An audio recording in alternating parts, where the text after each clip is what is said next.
ఆ పర్సన్ వల్లే అని తెలిసాక కూడా మళ్ళీ పుత్రోత్సాహముతో కనుక చేస్తే పార్టీలు నాశనం అయిపోతాయి అనడానికి సాక్ష్యం ఏదైతే ఉదయనిధి స్టాలిన్ డిఎంకే పతనానికి కారణం ఉదయనిధి స్టాలిన్ అహంకారపూరితమైనటువంటి ధోరణి అయ్యింది. అలాగే అఖిలేష్ యాదవ్ అహంకారపూరిత ధోరణి ఉత్తరప్రదేశ్లో మళ్ళీ సమాజ్వాదీ పార్టీ 2 టర్మ్స్కి అధికారంలో రాకపోవడానికి, అలాగే అక్కడ పార్లమెంట్ సీట్లు కూడా దెబ్బతినడానికి కారణమైంది. తేజస్వి యాదవ్ యొక్క అపరిపక్వ ధోరణి అన్నటువంటిది ఆర్జేడీని 20 ఏళ్ల నుండి అధికారానికి దూరం చేసింది. ఇప్పుడు ఇంకొక ట్రిప్ మళ్ళీ ఇంకొక 4 ఏళ్ల పాటు అధికారం లేకుండా చేసినటువంటి పరిస్థితి అక్కడ జరిగింది. అట్లాగే ఇక్కడ వచ్చేటప్పటికి మనకి అధికారం అవకాశం ఉన్నటువంటి సందర్భంలోనే వినియోగించుకోవాలి. అలా వినియోగించుకోకపోతే నష్టపోయినటువంటి వాళ్ళు అక్కడ కేటీఆర్, అట్లాగే బెనర్జీ కూడా ఉన్నాడు, అభిషేక్ బెనర్జీ.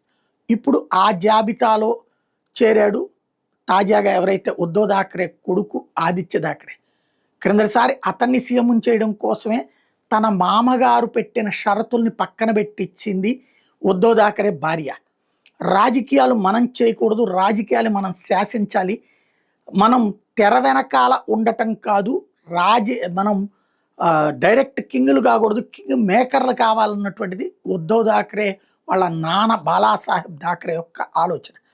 కానీ నా బిడ్డని సీఎం చేయాల్సిందే అంటూ సంజయ్ రౌత్ అనేటటువంటి ఒక బ్రోకర్ గారికి చెప్పుకున్నటువంటి ఉద్ధవ్ థాక్రే భార్య పుణ్యమని అతన్ని చేసేద్దామంటూ ఆవిడ యొక్క ఆశని ఎన్సీపీ శరద్ పవార్ దగ్గరికి తీసుకెళ్ళి చివరికి ఆ ఆశతో అధికారంలో ఉన్నటువంటి భారతీయ జనతా పార్టీతో పొత్తులో ఉన్నటువంటి పార్టీని కాస్త చీలిబిచ్చాడు సంజయ్ రౌత్.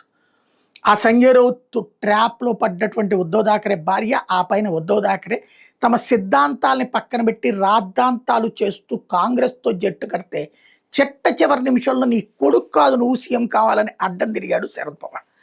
వెనక్కి పోతే పరువు పోతుందని చివరికి నేను సీఎంని అవుతాను, కానీ నా కొడుకుని మాత్రం మంత్రివర్గంలో తీసుకోవడానికి అనుమతించాలని అభ్యర్థించి బతిన్లాడి కాళ్ళ వేళ్లపడి అప్పుడు ప్రభుత్వంలోకి తీసుకొచ్చుకున్నాడు.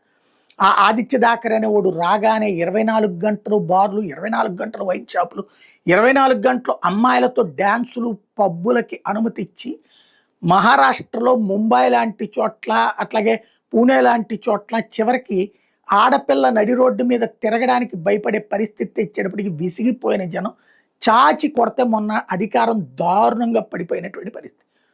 అయినా సిగ్గు రాకపోగా ఉద్ధవ్ థాక్రే భార్య కోరిక మేరకు సంజయ్ రౌత్ చేసేటటువంటి దిక్కుమాలిన పన్నాగాల మేరకు నాడు ఎట్లయితే శకుని దుర్యోధనుడిని రెచ్చగొట్టి చేశాడో ఇప్పుడు అట్లాగే ఈ సంజయ్ రౌత్ అనే శకుని దుర్యోధనుడి లాంటి లక్షణాలు ఉన్నటువంటి ఆదిత్య థాక్రేని ఈ నెల 19వ తారీఖే అంటే రేపే అధ్యక్ష స్థానంలో కూర్చోబెట్టడానికి రెడీ అయ్యాడు.